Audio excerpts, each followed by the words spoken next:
Hi guys, what are we gonna do today? We're gonna start working on more fall projects. This might seem like similar to what I did last time, but it's a little bit different, so let's get started. So I am using this small cutting board here, but you can use anything you've already got. These are just what I had, and so that's what I am using. So this is gonna be my base. What I'm also gonna need for this project, I am using this one sheet of paper. We carried this in our shop.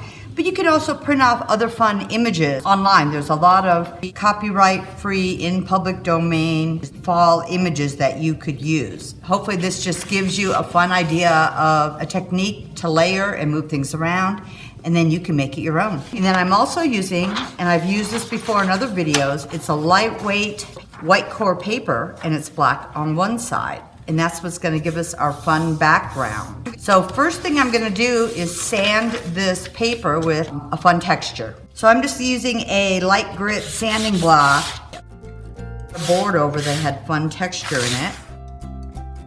Well, I've sanded this. I will cut out my elements from this sheet of paper. I'm cutting these big pieces out, and then I'm gonna fussy cut them, cut around the edges very carefully so it looks like when I add it on, it is actually part of the paper.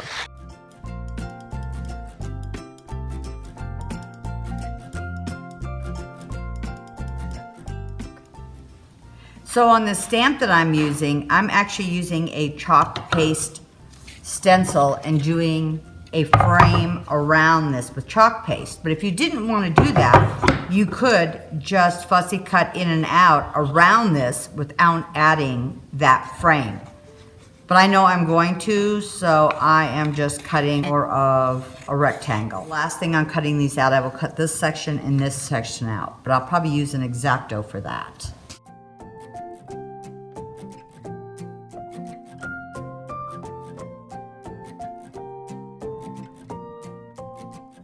So now we're going to decoupage all these pieces down. So this piece of black paper is going to work really well. It just happens to fit.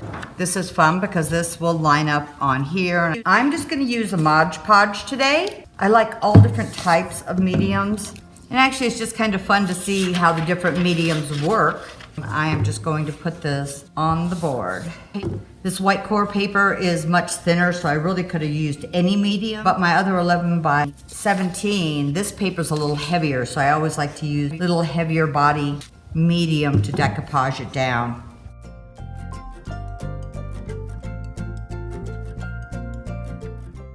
A little plastic bag here. And this is going to want to wrinkle up some because it is so thin. But I can also just iron that down. Clipping my corners here so I don't put stress on this and it wants to pull it up. You want to wait till this dries a little bit so it's not sopping wet, and then sand all around the edges, and with an up and down motion just going straight down. I find if your paper is too wet, it wants to tear it, so you want to make sure it's had a little bit of time to dry.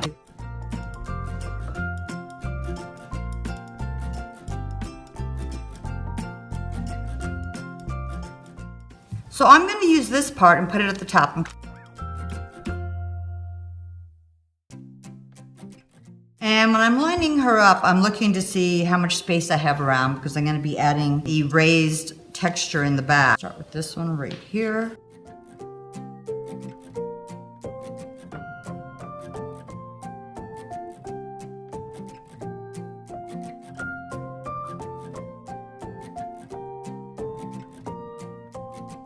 There's a couple little bubbles in here. It's not like a real big deal, but if I wanted to flatten it at all or make sure, I really would do it now before I put texture on the back. So all I'm doing is putting a piece of parchment paper over the top, and I'm just going to smooth out a few of these bubbles. So this top edge is dry, so I'm going to sand this real quick. So I'm going to be using this stencil for a texture, but I decided I wanted to use the postage stamp. Just putting that around, and it's really hard when you lay one on the other if one's wet. So I think we're gonna do just this one first, let it dry, and then we'll do the other. I know I want it to stop here because this is where her dress is. We're not doing anything on this side. So I'm gonna do this up really, really quick here and let it set and set up a little bit before I do the full background. This is some of the fun paste that we made the other day. So we have a video on this also. This is a texture paste. It's kind of like a chalk paste that we made, but you can use any type of a texture medium you would like. Or you could even just stencil it with paint. I just think this is what gives it its unique look. Right here where I added a little bit, I can, while it's still wet, you can easily just take off what you want. So we're gonna let this set for a few, let that dry or crust up a little bit, and then we can do the rest of the background. So this is set enough that I'm not gonna squish it. It probably could get harder, but it's not tacky at all. You could just do like one little section at a time and then move to the other section. I'm going to do a bunch of this at the same time, and I'll show you what I'm doing. So I'm laying this here, and I'm just going to tape off areas I do not want chalk paste on. And I don't want it too close to this frame, so I'm just gonna block that off.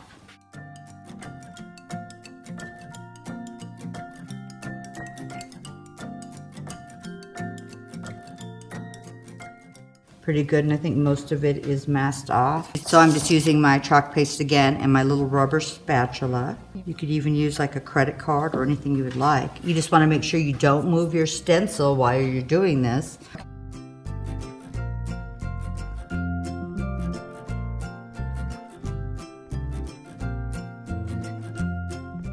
So I'm gonna lift this up because I'm gonna move it. Let's just see how we did. I am going to carefully get some of these excess edges off. So I'm just putting this cute little circle right in here. So I'm going to do this section right here.